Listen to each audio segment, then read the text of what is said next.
جبر جغرافیایی سرنوشت انسان را رقم می‌زند. این جمله از رایج‌ترین عباراتی است که در کشور ما درباره مشکلات اجتماعی می‌شنوید. مردم اغلب از آن به عنوان توجیهی برای شرایط سخت استفاده کرده یا صرفاً برای توضیح شرایط بد اقتصادی و امنیتی به زبان می‌آورند. اما در واقع جغرافیا فراتر از اینهاست. موقعیت جغرافیایی همه چیز را از علایق شما گرفته تا رنگ پوستتان تحت تاثیر قرار می‌دهد. به عنوان مثال مردمی که در مناطق شمالی زمین زندگی می‌کنند معمولاً پوستی روشن‌تر و بینی کوچکتر دارند. شاید بپرسید این هم به جغرافیا مرتبط است؟ بله، کاملاً. در مناطق سردسیر یا شمالی افراد کمتر در معرض نور خورشید قرار می‌گیرند. به همین دلیل بدنشان ملانین کمتری تولید می‌کند. ملانین همان رنگدانه است که به پوستمان رنگ می‌دهد. به دلیل تولید کمتر ملانین مردمان شمال پوستی روشن‌تر از سایر نقاط جهان دارند.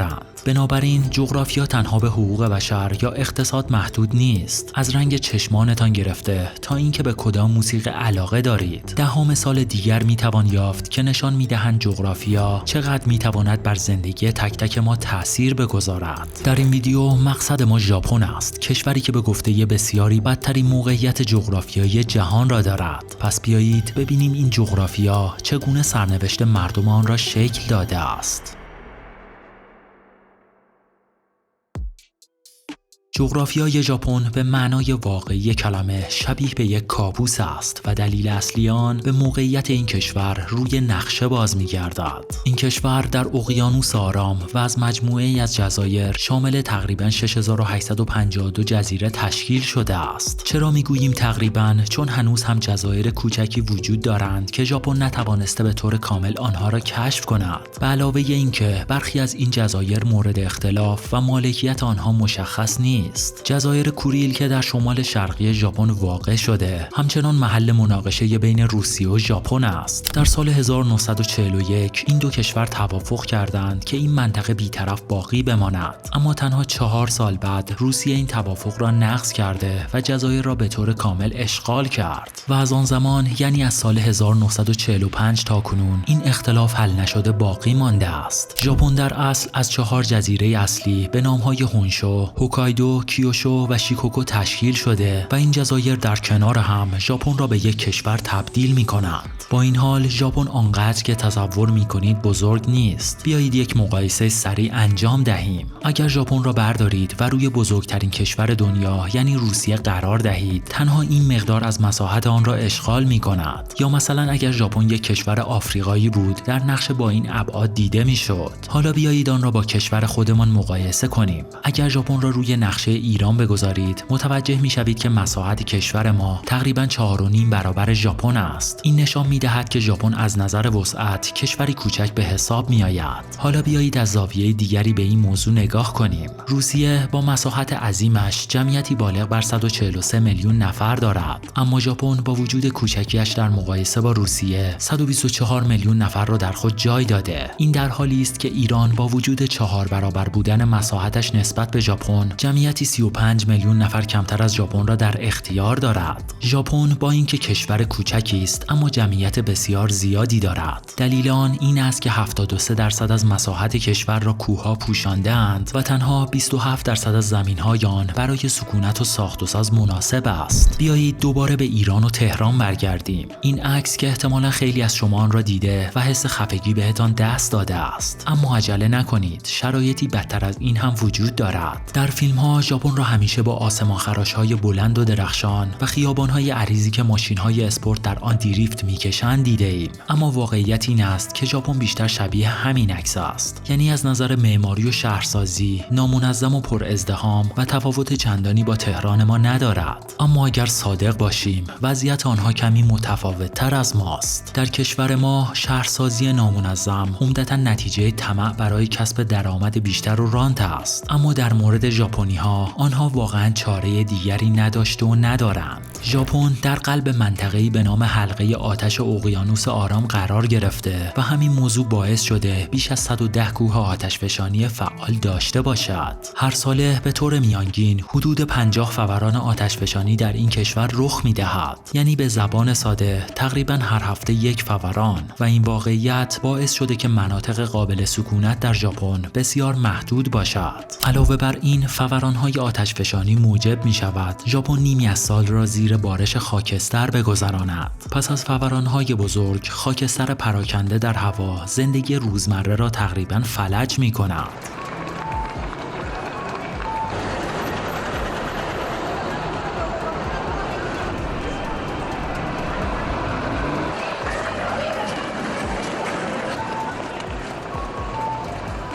البته حلقه آتش اقیانوس آرام تنها عامل فوران‌های آتشفشانی نیست، بلکه شدیدترین زمین لرزه‌های جهان نیز به دلیل موقعیت جغرافیایی ژاپن در این کشور رخ می‌دهند. هر سال هزاران زلزله ژاپن را می‌لرزاند. اگر زمین لرزه‌هایی با بزرگی بیش از 3.9 ریشتر را حساب کنیم، به طور متوسط ژاپن در یک سال حدود 15,000 زلزله را تجربه می‌کند. حتی اگر فقط زمین لرزه‌های با بزرگی بیش از 6 ریشتر را در نظر بگیریم، باز هم تعداد آنها به حدود 1000 زلزله در سال میرسد و زلزله‌ای با بزرگی 9 ریشتر که در سال 2011 رخ داد بزرگترین زلزله ثبت شده در تاریخ این کشور بود. البته مشکل اصلی تنها خود زلزله هم نیست، بلکه تأثیرات بعدی آن است. ژاپن به عنوان کشوری جزیره‌ای که بر روی اقیانوس قرار دارد به شدت در معرض خطر سونامی است. زمین لرزه‌ها سونامی‌های عظیمی را ایجاد می‌کنند که ویرانی‌های اصلی را رقم می‌زنند. در زلزله سال 2011 امواجی به ارتفاع 40 متر به وجود آمدند که بیش از 150,000 خانه را به شدت تخریب و جان بیش از 15,000 نفر را گرفتند. همانطور که گفتیم جغرافیای ژاپن واقعا فرقی با یک کابوس ندارد، اما این کابوس هنوز به پایان نرسیده. مشکل بعدی طوفان‌های موسمی است. به دلیل موقعیت ژاپن در حاشیه اقیانوس، طوفان‌های استوایی به یک چالش بزرگ برای این کشور تبدیل شدند. برای مثال طوفانی که در سال 2018 رخ داد بیش از 14 میلیارد دلار خسارت به این کشور وارد کرد.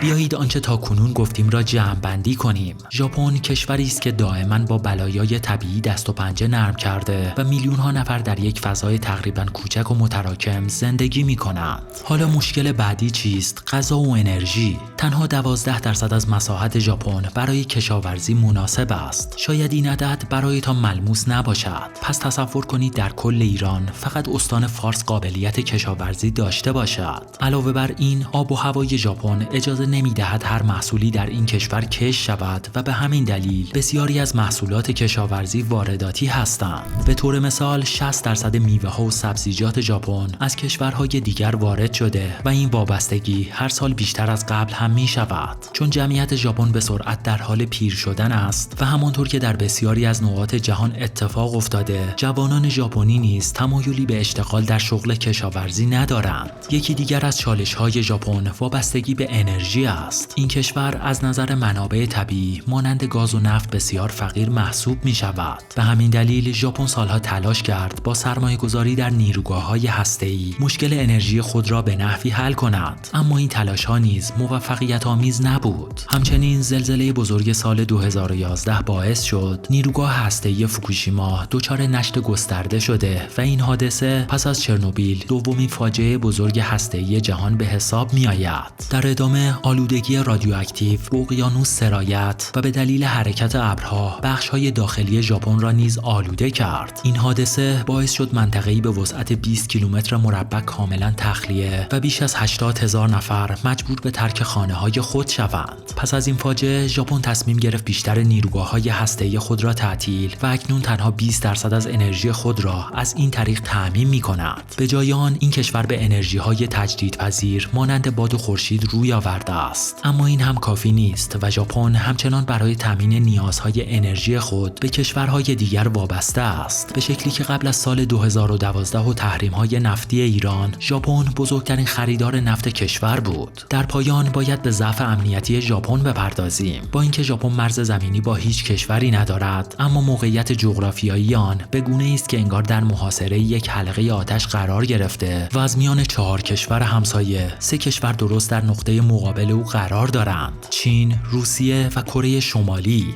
نمیتوان گفت که همسایگان ژاپن این کشور را دوست دارند. کره شمالی در هر آزمایش موشکی خود آن را از آسمان ژاپن عبور داده و عملاً به این کشور هشدار می‌دهد. روسیه با استفاده از جزایر کوریل حتی آزادی ماهیگیری ژاپن را نیز محدود کرده و چین هم که دشمن تاریخی و دیرینه ژاپن محسوب می‌شود. از سوی دیگر پس از شکست در جنگ جهانی دوم، تقویت نظامی ژاپن به طور مستقیم در قانون اساسی این کشور ممنوع شد. بر اساس قوانین داخلی، ژاپن حق اجرای عملیات نظامی خارجی را نداشته و ارتش آن صرفاً می‌تواند برای دفاع تقویت شود. طبق ماده 9 قانون اساسی، شرکت در جنگ تهاجمی برای ژاپن ممنوع است. به همین دلیل ژاپن حتی در زمینه تامین امنیت به دیگر کشورها وابسته است. بیش از 50 پایگاه نظامی آمریکا در این کشور وجود دارد و اگر بگوییم امنیت ژاپن را نه ژاپنی‌ها بلکه آمریکایی‌ها تامین می‌کنند، خیلی هم دور از واقعیت نخواهد بود.